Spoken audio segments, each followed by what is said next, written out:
Mga kapatid, magandang hapon po sa inyong lahat. Happy Sunday po sa lahat sa inyo. Nagawa nyo na po ba yung ating mga tungkulin? O ito mga kapatid, malungkot itong mga araw na nagdaan kasi po maraming mga nalulubog ng mga sasakyan. Para sa akin, napakalungkot po niyan dahil bagamat maraming tumatawag sa akin para magpagawa ng mga sasakyan nila, ang problema po doon kapag ang isang sasakyan ay nalubog talaga sa baha, ay nawawalan na po ito ng halaga.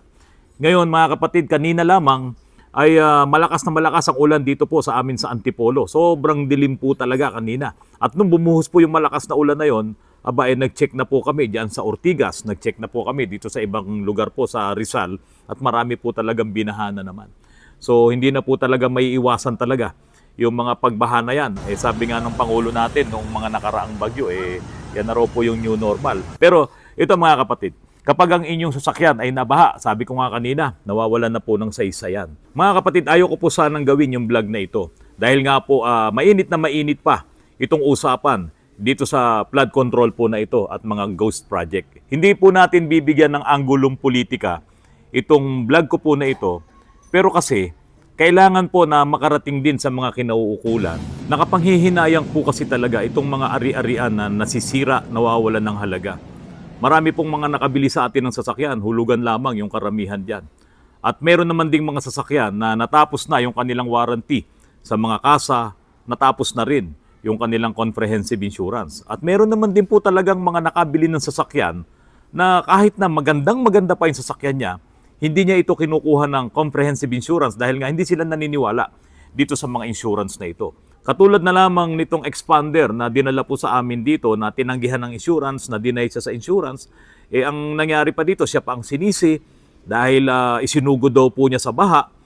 Kung iimbestigahan lamang po talaga, panalo po itong may-ari ng expander.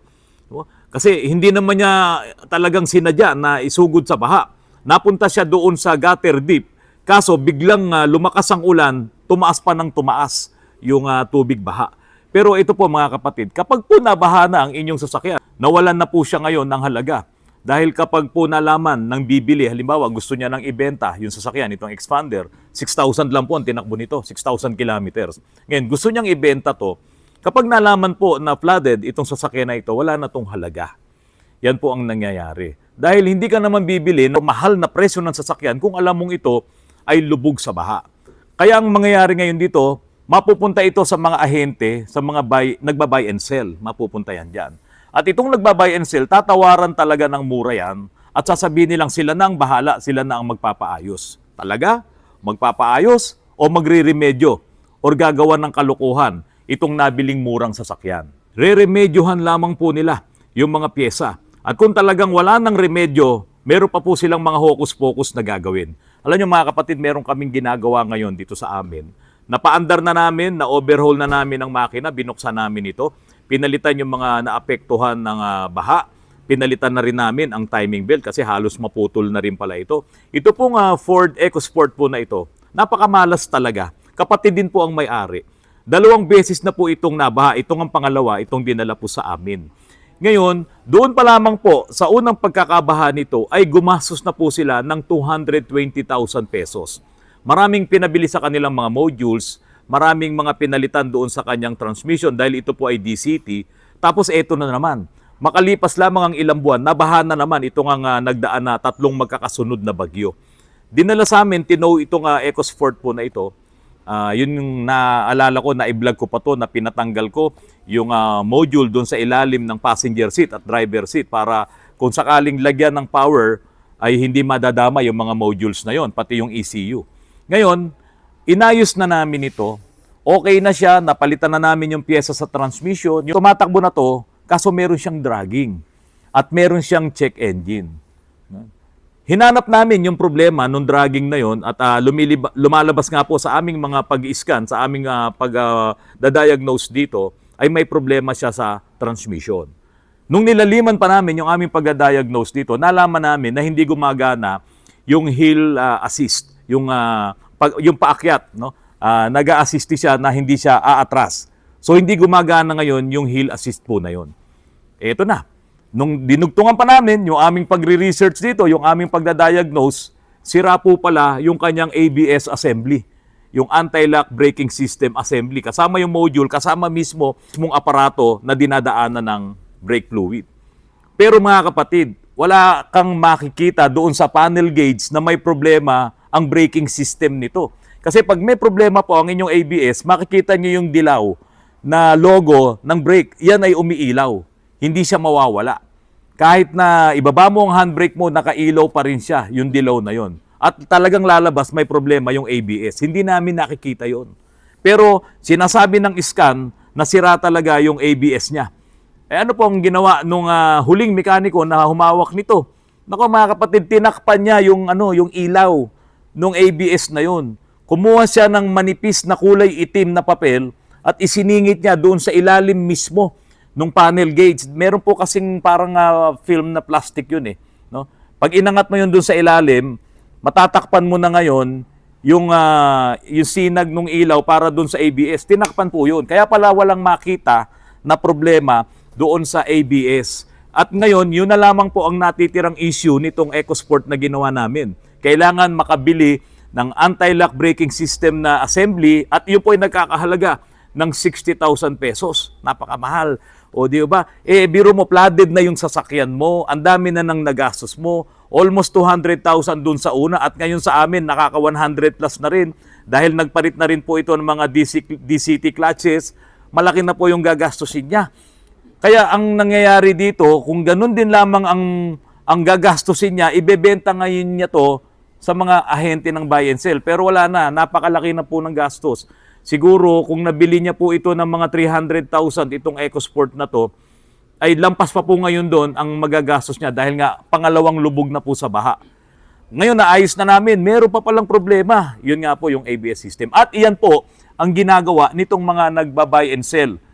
O, hindi naman lahat.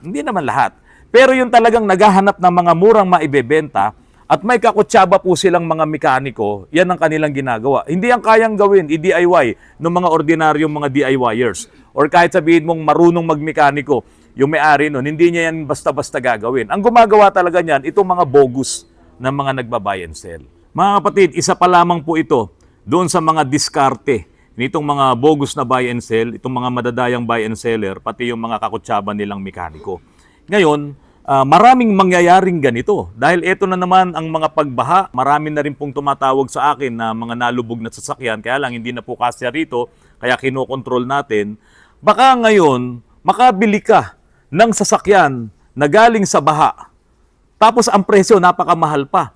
At yun yung sinasabi ko sa inyo na tinakpan.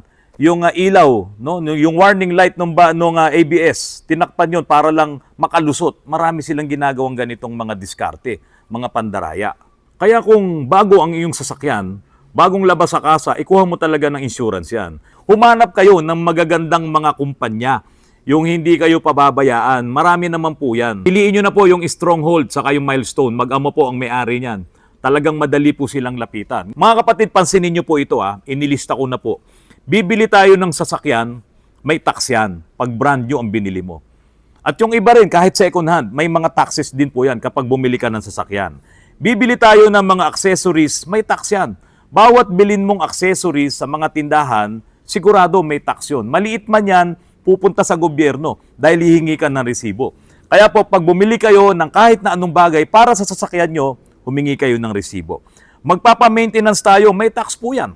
Kasi lahat ng bibili nyo ng mga pyesa, may mga resibo naman yan. Kahit ako, binibili ko yan sa auto supply, may mga resibo po yan, may tax yan. Kung hulugan, may mortgage, at sigurado may tax din kasi naguhulog ka. Lahat yon basta pera ang pinag-usapan at legal, may tax yan. At hindi pwedeng walang TPL at comprehensive insurance kapag brand new ang bibilin mo.